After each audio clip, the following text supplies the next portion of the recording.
Doctor का कहना था कि भोलू को दौरे पड़ते हैं, जिसकी वजह से वो अपना जबड़ा टेढ़ा कर लेता है और जोरों से रोता है, कई तरह की आवाज़ें निकालता है। विज्ञान को चुनौती देना मेरे स्वभाव में नहीं। डॉक्टर मरीज को ज़्यादा अच्छी तरह से जानते हैं और मैं भी ये प्रमाणित नहीं कर सकता कि भोलू के शरीर को किसी अदृश्य शक्ति ने अपने वश में कर रखा था।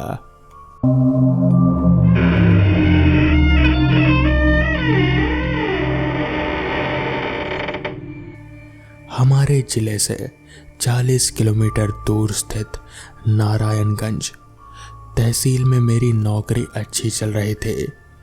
मेरा ट्रांसफ़र कुछ समय के लिए ही इस तहसील में हुआ था। सारा स्टाफ तो पहले से ही जान पहचान का था और तहसील से लगभग 1 किलोमीटर दूर हमारा कार्यालय था, जहां हमारे राजस्व निरीक्षक महोदय दिनेश रावत, हमारे सहकर्मी संजय खरेजी अपने छोटे भाई भोलू के साथ रहते थे। दोनों के सरकारी आवास अगल बगल में लगे हुए थे। संजय खरेजी का परिवार गांव में रहता था और उनकी मदद के लिए उनका छोटा भाई रहता था। भोलू बहुत कुशल व्यवहारिक लड़का था, हंसमुख स्वभाव का, दुबला पतला सा लड़का। उम्र कोई 19 साल की होगी। लंबा कद, गोरा रंग, लंबा चेहरा, बड़ी बड़ी आंखें, देखने में औसत था और व्यवहार में टॉपर। मैं उन दिनों बाइक से आना जाना किया करता था। नेशनल हाईवे का काम प्रगति पर था। बस भाग्य में धूल से नहाना लिखा हुआ था। जैसे ही मैं कार्यालय पहुंचता, भोलू मेरा मजाक बनाते हुए कहता, भैया आज आप बहुत स्मार्ट लग रहे हो। और मैं हमेशा ही कहता, धूल मिट्टी से नहाकर भी मैं तुझे स्मार्ट ही लगता हूँ।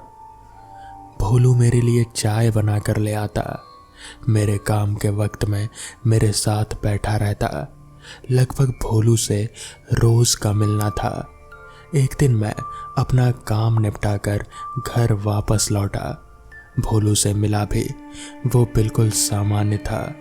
उसने रोज की तरह मुझसे हंसी मजाक किया। रात के वक्त मैं अपने घर पर खाना खा रहा था, तभी दिनेश जी का मेरे पास फोन आया। उन्होंने कपकपाती आवाज में कहा, अवस्थी जी, हमारे कार्यालय में किसी भूत प्रेत का साया है। मैंने आश्चर्य होकर पूछा, सर क्या हो गया? अचानक आप ऐसा क्यों बोल रहे हैं? उन्होंने मुझसे कहा, भोलू की स्थिति सामान्य नहीं है। वो भोलू नहीं है। उसके मुंह से अजीब तरह की भयानक आवाज निकल रही है और वो खड़े खड़े अपना मुंह टेढ़ा कर लेता है। ये सब देखकर मेरी हिम्मत नहीं हुई वहां रुकने की। संजय और उसके कुछ दोस्त मिलकर उसे संभाल रहे हैं। सर की बातें सुनकर कुछ देर के लिए मैं शांत हो गया। मन कर रहा था कि अभी गाड़ी उठाकर भोलू के पास पहुंच जाऊं, लेकिन मैंने रात बीत जाने का इंतजार किया और सुबह अपने कार्यालय के समय से 1 घंटा पहले ही पहुंच गया। जैसे ही मैंने अपनी गाड़ी खड़ी करी, उसकी आवाज़ सुनकर भोलू मेरे पास दौड़ कर आया और बोला, अवस्थी भैया, आज आप अपने टाइम से पहले ही आ गए। भोलू मुझे एकदम सामान्य सा दिखाई दिया। मैं उसे देखकर हैरानी में आ गया कि कल सर कुछ मुझे और ही बता रहे थे। भोलू तो बिल्कुल ठीक है। मैंने भोलू से कहा, हाँ भोलू, तुम सही सोच रहे हो। आज मैं आरआई सर के पास बैठा हूँ, जल्दी से हमारे लिए चाय बना कर ले आओ। भोलू ने कहा, ठीक है भैया, मैं अभी लेकर आता हूँ। और फिर वो चला गया। मैं रावत सर के पास बैठा हुआ था। उन्होंने बताया कि कल का दृश्य वो कभी नहीं भूल सकते। रात के लगभग 3 बजे तक भोलू की स्थिति सामान्य नहीं थी। कार्यालय में भीड़ लगी हुई थी। भोलू के रोने की आवाज़ें इतने मर्मिक थे कि कोई भी रोने लगे, और कभी उसकी भयानक निकलती चीखें सभी के रोंगटे खड़े हो जाते थे। रात के समय के आसपास कुछ कन्या पांडे आए और उन्होंने झाड़ फूक करी। फिर भोलू की स्थिति सामान्य हुई। मैं हैरान था कि अचानक से भोलू की स्थिति इस तरह से कैसे हो गई। मैं सर से बात कर ही रहा था कि भोलू की आवाज़ आई, अवस्थी जी ये लीजिए, अवस्थी भैया आपकी चाय। भोलू 2 कप चाय लेकर आया। रावत जी अजीब डर की नज़रों से भोलू को देख रहे थे। मैंने उन्हें आंखों से इशारा किया कि वो सामान्य रहें, अपने अंदर का डर नहीं दिखाएं। थोड़ी देर में खरे जी का आना हुआ। उन्होंने भोलू को कुछ काम बताया और भोलू अपने काम में बिजी हो गया। खरे जी का चेहरा उतरा हुआ और उदासी से भरा हुआ था। उनकी और भोलू की उम्र में काफ़ी अंतर था। भोलू को वो भाई नहीं अपना बेटा मानते थे और उसी तरह बचपन से उन्होंने भोलू का पालन पोषण किया। खरे जी ने मुझसे कहा, हिमांशु कल के नज़ारे को देखकर तो मेरी आत्मा अंदर तक हिल चुकी है। लोगों का कहना है कि ये किसी भूत प्रेत का साया था, लेकिन मेरे एक डॉक्टर दोस्त ने सलाह दी कि भोलू को मिर्गी या फिर कोई और दौरे भी हो सकते हैं। मुझे क्या करना चाहिए? मैं आप सभी को सच बताऊं तो मेरा और इन अदृश्य शक्तियों का संबंध पुराना है। मैं आपसे ये नहीं कहूँगा कि मैंने उन्हें देखा है, लेकिन अनुभव कितनी बार किया है इसकी गिनती मैं खुद नहीं कर सकता, क्योंकि मेरे पैतृक गांव में आज भी ये बहुत आम बात है। मैंने अपने बचपन से ही बहुत लोगों के शरीर में इन अदृश्य शक्तियों का भार देखा है, जिसे देखकर मैं काफ़ी भयभीत हो जाता हूँ। तब मेरी स्वर्गवासी बड़ी दादी मुझे समझाते थे कि भूत भय होता है, अगर तुम भयभीत हुए तो समझो भूत प्रेत तुम्हारे पीछे पड़ जाएंगे। मैं इन शक्तियों को मानता ज़रूर हूँ, लेकिन आंखों में पट्टी बांधकर इतना भी अंधविश्वास मेरे अंदर नहीं है कि झाड़ फूक और तंत्र विद्या के सामने मैं डॉक्टरी इलाज को चुनौती दे सकूं। मैंने संजय भैया से कहा, भैया आपके डॉक्टर दोस्त का कहना सही भी हो सकता है, आप अस्पताल में भोलू का इलाज कराएं। इसमें बिल्कुल भी देरी नहीं करें, बल्कि आज ही जबलपुर के लिए निकल जाएं। ये कोई मानसिक रोग भी हो सकता है। तो इस पर खरे जी ने कहा, ठीक है तुम सही कहते हो, मैं आज ही भोलू को लेकर निकलता हूँ। हम सभी अपने काम में व्यस्त हो गए।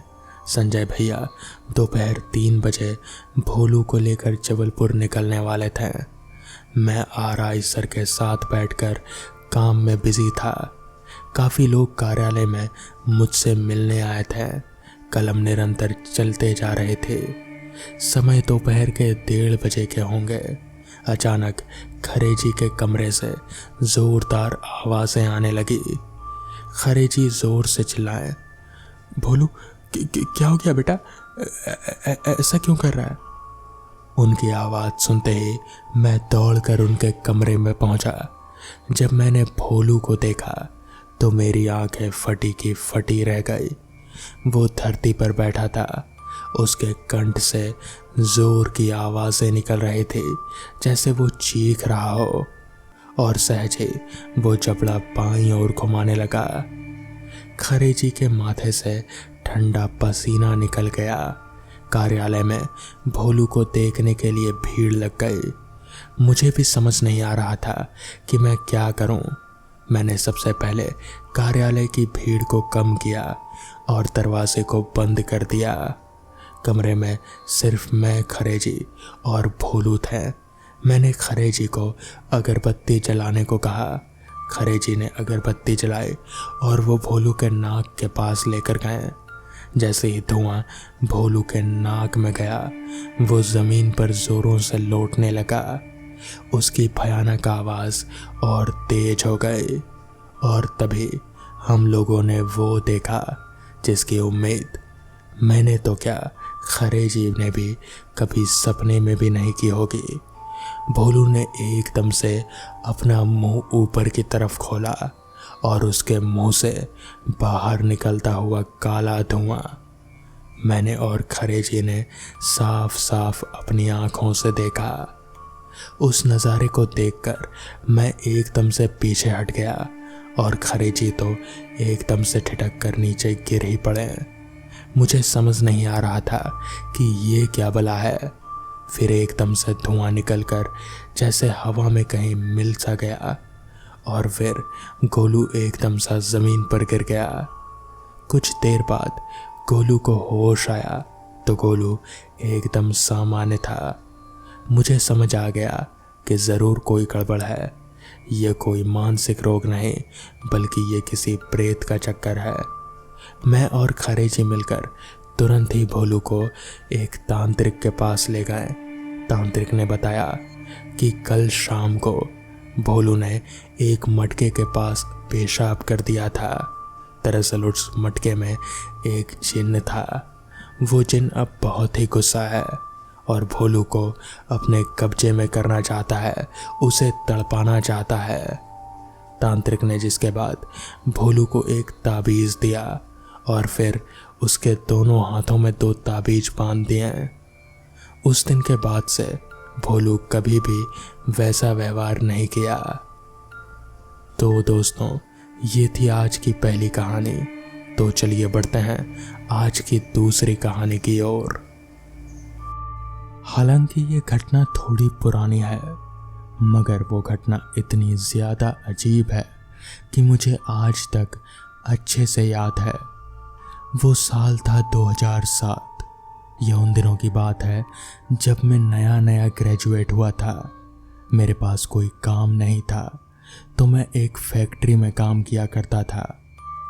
उस रात जब हम सारे दोस्त अपना अपना काम निपटाकर घर की ओर बढ़ने ही वाले थे, करने के बाद अचानक मेरी नज़र घड़ी पर गई तो मैंने देखा कि घड़ी में वक्त हो रहा था 12:15 का। मैं हैंडल पर मगर फिर भी मैं किसी तरह से बाइक चलाते हुए आगे बढ़ रहा था। रोहित का घर रिहायशी इलाकों से अलग एक सुनसान जगह पर था। मुझे समझ नहीं आता था कि आखिर रोहित ने इस सुनसान जगह पर घर लिया है क्यों। ना ही यहाँ कोई सुविधा है और ना ही ज़्यादा लोग रहते हैं। खैर मुझे क्या, मुझे तो बस यहाँ से निकलने से ही मतलब था। इसलिए मैं उस सुनसान रास्ते पर आगे बढ़े जा रहा था।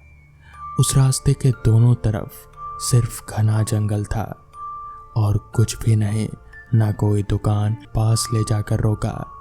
वो बच्चा सड़क के बीचों बीच खड़ा था। देखने से उसकी उम्र यहीं कोई 5-6 साल की रही होगी।